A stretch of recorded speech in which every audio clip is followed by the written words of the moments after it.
ہم نے بلند کر دیا. رفعت سے ہے، اردو کا لفظ ہے. نا کا مطلب ہوتا ہے ہم، جیسے ربنا، ہمارا رب، ہم. فرمایا رفعنا، ہم نے بلند کر دیا. یہ ہم نے بلند کر دیا کیا؟ قرآن کون نازل کر رہا ہے؟ کس پہ نازل کر رہا ہے؟ وہ تو خود خدا ہے جو ایک ہے. فرمایا ہم نے بلند کر دیا.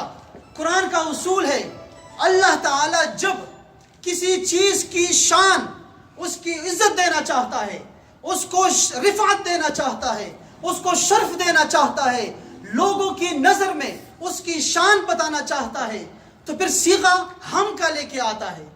پھر وہ کہتا ہے ہم نے ایسا کیا، ہم نے ایسا کیا. جیسے فرمایا نا قرآن مجید کے بارے میں، اِنَّا نَحْنُ نَزَّلْنَا الذِّكْرَ، ہم نے اس قرآن کو اتارا ہے. وَإِنَّا لَهُ لَحَافِظُونَ، ہم اس قرآن کی حفاظت کریں گے. بتاؤ قرآن کس نے نازل کیا؟ قرآن تو اللہ نے نازل کیا. لیکن کیوں فرمایا کہ ہم نے نازل کیا؟ اس لیے کہ تورات جیسا اس کا انجام نہ ہو، اس لیے کہ انجیل جیسا اس کا انجام نہ ہو، اس لیے کہ تورات جیسا نسین منسیہ نہ ہو جائے. قرآن کی حفاظت ہم کریں گے.